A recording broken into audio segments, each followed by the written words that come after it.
Bom, gente, eu pensei se eu ia conseguir fazer essa revisão com vocês sobre a história da neurociência. E tô gravando aqui na segunda. Vou tentar liberar para vocês até amanhã, terça, né? Já que a prova de vocês é quarta. Apesar de não ter sido antes, como eu gostaria, e como eu imagino que vocês também gostariam, é até bom eu estar liberando para vocês pouco antes da prova, que aí vocês não ficam somente presos nessas revisões que eu dou com vocês, né? Estudem por conta própria, da forma que vocês aprendem, porque cada pessoa aprende de um jeito. Se é prestando atenção na aula, copiando os slides, fazendo resumo, fazendo mapa mental, cada pessoa aprende de um jeito. Então, isso aqui vai servir só como revisão mesmo, uma revisãozinha assim, vou tentar nem demorar, mas estudem por conta própria, leiam vocês os livros, façam vocês os seus resumos, porque dessa forma eu tenho certeza que vocês vão estar ali captando bem melhor as informações e vão estar preparados para a aula. Sei que vocês estão estudando muito, eu vejo que vocês estudam bastante, estão muito preocupados com a prova. Não precisam ficar preocupados com a prova, tá bom? É, é só prestar bastante atenção no que vocês estão estudando, no que vocês estão lendo. É, diquinha, se atentem às datas, datas que eu digo anos e séculos, que eu vou estar colocando aqui para vocês também. E no final aqui também vou colocar uma linha do tempo, que também vai ser bom para vocês. Então vamos lá. A história da neurociência, ela, eu vou seguir com o que o livro Neuropsicologia, Teoria e Prática aborda, tá? Mas porque a história da neurociência, da psicologia, né, ela vai muito ali para trás, lá para os filósofos gregos. Então, eu vou seguir aqui a linha do livro, que vai ser o que o professor vai estar ali colocando. Então, tudo começa com esse questionamento da humanidade de, de alma, do psiquismo, né? Se essa alma ela se conecta com alguma parte do nosso corpo, né? Porque da onde vem esse negócio de que a gente pensa na cabeça? Por que não pensa no coração? Da onde vem isso, né? Então tudo isso foi uma construção, né? De ligar a consciência, o pensamento ao cérebro. Já pararam para pensar nisso? E aí o livro traz como início o dualismo de Descartes. Esse homem aqui que eu coloquei essa figura é René Descartes. Muitas vezes a gente ouve aqui os nomes de alguns filósofos, de alguns cientistas, e a gente acaba não vendo o rosto deles. E eu gosto de ver o rosto deles porque eu associo mais o nome, a carinha, me ajuda. Então, o René Descartes, ele traz essa dualidade entre mente e corpo. Né? E naquela época era alma e corpo, né? Não tinham essa divisão que nós temos entre alma, uma coisa espiritual, religiosa, para mente, consciência, raciocínio, enfim. E aí ele traz essa divisão de substâncias, que é o dualismo cartesiano. René Descartes propôs o dualismo, separando res cogitans, não sei se está falando certo, porque isso é latim, res cogitans, que é a mente, o imaterial, o indivisível, é aquilo que a gente não consegue ver, é o raciocínio, a mente, a consciência, e o res extensa, que é o corpo, a matéria, o mecânico, é o órgão. Para ele, o corpo funcionava como uma máquina, enquanto a alma era a fonte da razão, sendo duas substâncias distintas. Mente e corpo eram duas substâncias distintas para ele, que elas interagiam entre si a partir de um órgãozinho pequenininho, que é a glândula pineal. Eu vou trazer para vocês aqui uma imagem da glândula pineal, que vocês vão ver que ela é pequenininha. Como essas duas instâncias interagiam? Descartes sugeriu que a glândula pineal, dentro do cérebro, no centro do cérebro, era o ponto de encontro onde a alma controlava os movimentos do corpo através dos espíritos animais. Não sei se vocês já viram, né? Mas aí os filósofos traziam os espíritos animais, vegetais, enfim, é uma parte aí da filosofia que eu não sei se vocês tiveram, então não vou trazer pontuando. Mas aqui é o que ele citava, né? Os espíritos animais. Que circulariam pelos nervos como os fluidos em canos. Então, para ele, a ligação entre a mente, a alma e o corpo era a glândula pineal. Por quê? Porque a glândula pineal, vocês vão ver que. Tá vendo essa primeira imagem? Tem um alfinete nessa glândula. Ela é uma bolinha bem no centro, ali vai estar ali perto ali da medula, do cerebelo, da hipófise. Então vai estar na segunda imagem vai estar ali detalhando mais como se fosse um corte, né? Aí eu já não vou lembrar os cortes. Acho que é sagital, né? Assim no meio. E aí tem o tálamo, o cerebelo, perdão. É, fica fácil de identificar aqui também nessa primeira imagem. E a glândula pineal, ela é uma bolinha. Vocês conseguem ver? Eu tinha várias imagens também. Tem uma imagem famosa que ela tá pintada de verdezinho. Ela é pequenininha ali no meio do cérebro. E por quê? Porque ela é única, entendeu? Ela não é. Por exemplo, nós temos aqui o lado direito e esquerdo do cérebro, né? A gente consegue ver claramente ali nas imagens. O cerebelo também consegue, a gente consegue ver que ele tem um formato assim duo. Então tudo no nosso cérebro, ele é como se tivesse um lado direito e esquerdo e a glândula pineal tá bem ali no meio, entendeu? E ele acreditava que por ela ser única ali no meio, ela era o centro de ligação entre o mente e o cérebro. E aí, como curiosidade, eu trouxe aqui a função dela, que ela está ligada à nossa percepção do circadiano, né? Que é essa nossa percepção de estar claro, precisamos acordar, estar escuro, precisamos dormir. Vai estar ali ligada à produção de melatonina, que vai fazer o que a gente fica com sono. Então eu achei super interessante. Ela vai estar ali ligada com a visão, né?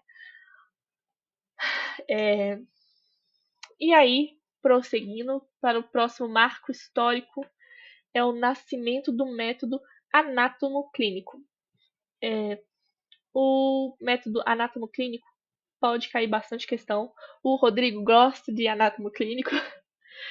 E não é um tema muito difícil, não, tá? Só vocês se atentarem ao Broca, né? Não confundirem com, com outro autor importante e também a data. O caso de Pierre Paul Broca. O estudo do paciente Le Borgne, que entendia tudo, mas só conseguia dizer a sílaba tam, que aí ficava tam, né? Que a gente fala tam das ideias hoje em dia, revolucionou a ciência. Após a morte do paciente, Broca encontrou uma lesão no lóbulo frontal esquerdo. Então, que é o frontal aqui na frente, esquerdo. Que aí eu trouxe na imagem também. Ele fica mais. Deixa eu ver aqui assim. Provando que uma função mental específica, falar, estava ligada a uma área cerebral específica. Então, o que aconteceu? Esse Le Borgne já tinha encontrado o Broca antes. Broca já tinha visto que ele tinha essa deficiência na fala. E após a morte, o Broca conseguiu investigar o órgão, o cérebro desse paciente, e viu que tinha uma lesão no lóbulo frontal esquerdo. Nessa imagem que eu coloquei para vocês, ela tá em amarelinho, o lóbulo frontal esquerdo. E aí, eu selecionei essa imagem específica, que vai ter a área de Wernicke. Também não sei se vou estar falando certo. A área de Broca e a área de Wernicke vão estar associadas à fala. De Broca vai estar relacionada ao quê? A gente pronunciar, a gente falar. Vai ser a emissão do som mesmo. A emissão aqui da fala. Eu devo ter aqui um probleminha, porque vocês podem ter notado ao longo dos vídeos que eu dou uma enrolada às vezes no que eu quero falar. Brincadeira. E a área de Wernicke vai estar relacionada ao quê? A decodificação. de sons e palavras, né? Porque, por exemplo, quando a gente escuta uma língua que a gente não conhece, a gente está escutando as palavras, mas a gente não está conseguindo decodificar o que elas querem dizer.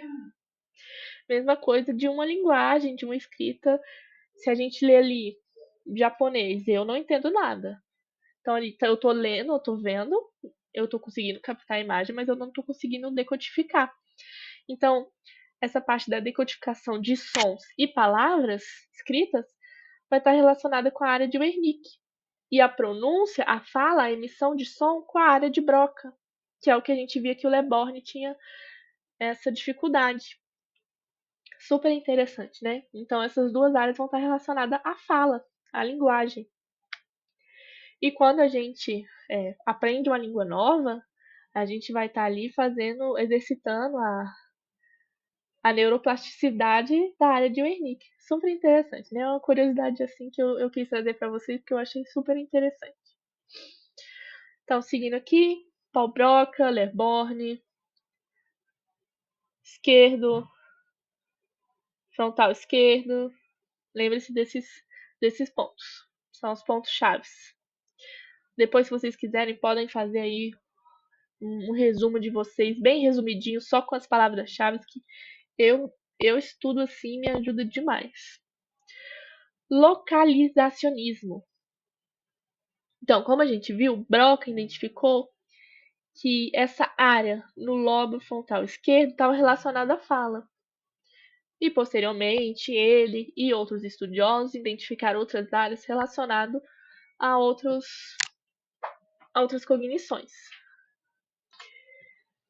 E com isso fundou um tipo de pensamento, que é cada área do cérebro está relacionada a uma ação, a um pensamento, a uma atividade cerebral.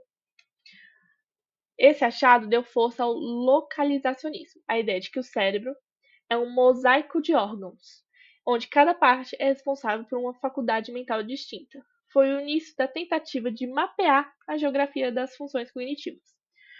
Então, como a gente já viu, né, o lobo frontal, occipital, parietal, enfim, tudo vai estar ali tendo uma especialidade, mas que futuramente a gente também vai ver que essas partes se integram. Exatamente aqui, ó, área de Broca e área de Wernicke. A área de Broca tá onde? Tá aqui na frontal. E a área de Wernicke vai estar aqui na temporal, parietal, né? Tá entre as duas. Mas essas duas áreas vão estar relacionadas a quê? Fala e linguagem. São áreas distintas, lobos distintos, mas que participam de um mesmo processo. É um processo que integra. Então a gente já vai ali acendendo ali um alertinha sobre esse localizacionismo. E vamos para a crítica e a visão holista. O equipotencialismo, o globalismo, né, essa palavra é difícil, quer dizer que vê que o cérebro opera como um todo. Em oposição a Broca, teóricos como Florence argumentavam que o cérebro operava como um todo.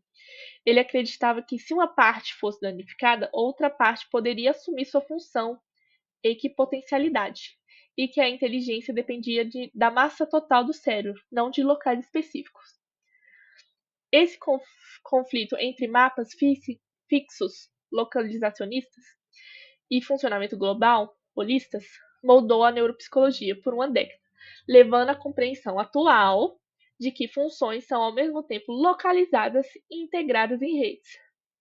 E aí a gente conclui o nosso pensamento de que sim, tem áreas específicas do cérebro com especialidades, mas que ele funciona como um todo, de forma integrada. Então, não é que a gente deveria excluir uma coisa ou excluir a outra. As duas estão certas. Os locais têm suas especialidades, mas eles também funcionam de forma integrada.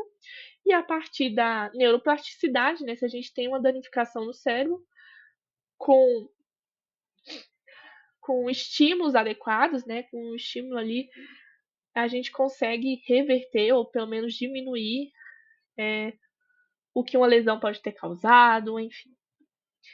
Então, são funções ao mesmo tempo localizadas e integradas, que a gente viu também em redes neurais, não é mesmo?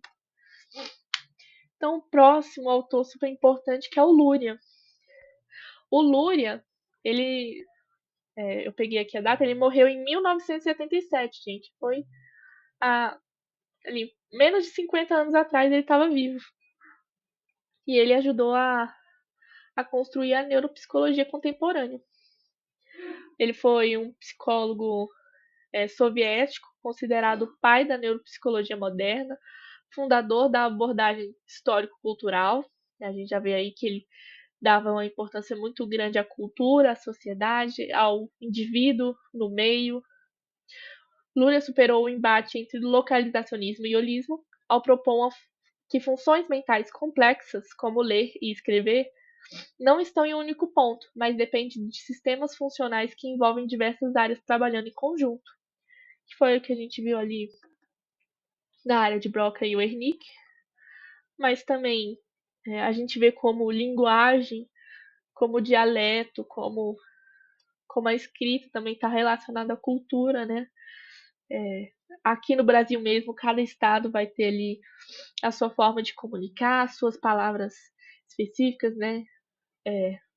Aqui a gente fala mandioca, no norte a gente fala macaxeira, e vai ter todo um simbolismo por trás dessa cultura que molda a nossa linguagem, que molda o nosso cérebro, molda a nossa neurologia. E isso é muito importante. Luria também dividiu o cérebro em 3 unidades funcionais. Pode aparecer unidades funcionais ou pode aparecer com outros títulos, tá bom? Mas você lembrando dessas 3 divisões, se aparecer alguma questão relacionada, você consegue responder, ok? Então, a primeira unidade regula o alerta, o sono, entendeu? O estar desperto e o estar em repouso, que é o tronco cerebral. Foi o que ele dividiu. A segunda unidade recebe, analisa e armazena informações. Ele colocou o lobo occipital, lobo temporal e lobo parietal. Então, ali a parte de trás do cérebro, né, e do meio. E a terceira unidade, programar, regular e verificar a atividade mental, lobo frontal. Então, ele meio que colocou ali o tronco, o occipital temporal e parietal, e depois o frontal. Sempre dessas 3. Um regula o sono e alerta, tronco cerebral. Recebe, analisa e armazena, lobo occipital, temporal, parietal. Programa, regula e verifica a atividade mental, lobo frontal. Claro, para não confundir, gente, são muitos lobos. Também confundia na minha época. Paradigmas do século XXI. Conectividade e redes neurais. Hoje, a neuropsicologia não foca apenas em áreas lesionadas, mas em como as áreas se comunicam, entendendo que o cérebro funciona através de redes de larga escala. E falhas na conexão entre as áreas pode causar sintomas, tanto quanto lesões físicas. Então, a neurociência hoje já evoluiu, né? Era focada ali em áreas lesionadas, e a gente via muito lesões da guerra, né? Que aí abria um cérebro, vinha qual lesão estava relacionada à disfunção que aquele paciente estava tendo. Hoje a gente já tem a noção que o cérebro é uma coisa integrada, é um órgão integrado, que apesar de ter áreas especializadas, ele funciona de forma integrada. E também se estuda hoje não só disfunções a partir de lesões, mas também da falha de comunicação, né? A falha entre as sinapses. A neurociência afetiva e social. A gente viu aqui que o Luria fundou a abordagem histórica cultural. É uma abordagem super interessante que se vocês ainda não conhecem, eu recomendo vocês a estudarem. E que vai falar muito ali sobre. A gente também vê ali em Piaget e Vygotsky, né? Como Vygotsky principalmente, como o meio influencia o nosso desenvolvimento. E cada vez mais a psicologia estuda de forma mais afetiva e socialmente, né? A psicologia é uma ciência super nova, que apesar da gente achar que faz muitos anos que tudo tá como a gente conhece hoje, na verdade, ela é muito nova e continua evoluindo. Coisa que hoje em dia a gente acha tão básico, né? Tão óbvio, mas antes não era óbvio. Então, a neuropsicologia contemporânea, influenciada por Luria, propõe que o cérebro humano não é apenas um produto biológico, mas também da cultura. A instância da cultura, que eu vi que apareceu para vocês no estudo dirigido do professor, refere-se ao processo pelo qual as práticas culturais, o aprendizado e o uso de ferramentas como a escrita e a linguagem moldam fisicamente a organização da função cerebral. Então, lembrando mais uma vez uma coisa que eu falei para vocês nos primeiros vídeos que eu gravei, e acredito que vocês ouviram assim desde a primeira aula do curso, que é que o ser humano é biopsicossocial. Então, nossa biologia influencia nosso comportamento, nosso ser, o nosso psiquismo e nossa sociedade. Né? Biopsicossocial. Então, biologia, psiquismo e sociedade influenciam quem nós somos. E as técnicas modernas, né? Eu trouxe para vocês algumas imagens também. Antigamente a gente era restringido a estudar a partir dos cadáveres, né? A gente tinha que esperar alguém morrer, para abrir a pessoa e estudar ali os órgãos, ver o que tinha fora do comum, o que tinha se lesionado. E hoje em dia a gente consegue ver com a pessoa viva, né? É o in vivo, a partir de neuroimagem, né? Ressonâncias magnéticas, o PET scan. A ressonância magnética é essa primeira imagem aqui em cinza. Tem essa aqui, essa foto aqui de cima, né, do cérebro, mas tem também de lado que eu já vi. Mas são essas imagens cinza. O PET scan, essas imagens coloridinhas, tem do corpo todo, não só do cérebro, mas eu peguei aqui do cérebro. E elas permitem observar o cérebro em funcionamento enquanto a pessoa realiza tarefas, né? A gente vê ali que pedem para a pessoa observar alguma coisa, fazer alguma atividade, para observar justamente a atividade cerebral enquanto a pessoa está viva ali, realizando algo, para saber justamente em qual área está sendo mais ativada, qual área está ali mais inativa. E as avaliações neuropsicológicas, né? O, neo, o, o neuropsicólogo e o neurologista vai estar participando dessas avaliações, que é o uso de testes padronizados e baterias de exames permite o profissional inferir o funcionamento cerebral a partir do comportamento. Essa ponte entre o teste clínico e a biologia é a principal ferramenta do neuropsicólogo moderno. Olha só. Então a gente foi lá de broca descobrindo que uma parte do cérebro, do lobo frontal esquerdo, estava associado à fala, para hoje a gente concluir a parte de análise de comportamento, de teste, o funcionamento do nosso cérebro. Então as coisas evoluem bastante. E é isso que vai se tratar essa parte da história. Voltando aqui. Dualismo cartesiano. Vai ali começar a neurociência pensando ali o que é a mente, o que é o cérebro e a ligação deles. O Paul Broca vai ali ver que tem uma parte do cérebro ligada à fala e que partes do cérebro estão ligadas a certas ações. O globalismo e o holismo, o localizacionismo, globalismo, vai ser essa dúvida entre tudo funciona junto ou tudo funciona separado. E na verdade a gente vai entender que cada área tem a sua especialidade, mas que funciona de forma integrada. Luria vai falar ali sobre justamente essa parte integrada, né? De sistemas funcionais que envolvem diversas áreas trabalhando em conjunto. Ele divide em 3 unidades funcionais, fundador da neuropsicologia moderna e fundador da abordagem histórica cultural, conectividade, redes neurais, o cérebro funciona como um todo, como uma rede, neuropsicologia afetiva e social, o ser humano é biopsicossocial, então a biologia importa, O psiquismo importa, a sociedade e a cultura importam. Técnicas modernas, ressonância, PET scan, a gente não precisa mais esperar alguém morrer para poder dissecar, para poder entender o funcionamento do corpo, avaliação neuropsicológica e, por fim, coloquei aqui uma linha temporal para ajudar vocês no estudo, que vai estar aqui falando o que eu já falei e também coloquei algumas coisas que eu vi que caíram no estudo de vocês, como o cunho do termo sinapse, e algumas coisas que eu vi no livro também. Então, primeiro ali, René Descartes, depois Paul Broca, o Charles Sherrington, o Alexandre Luria, o Carl Kleinstein, Wilder Penfield e os avanços da neuroimagem. Beleza? Espero que vocês vão muito bem na prova, é só estudar, a gente não precisa ter medo. Se vocês conseguiram fazer o estudo dirigido, a prova vai ser tranquila, não, o professor não costuma colocar coisas muito diferentes, mas como eu falei, se atentem às datas, ao que cada autor falou, né? Não confundam, por exemplo, Paul Broca e Descartes, né?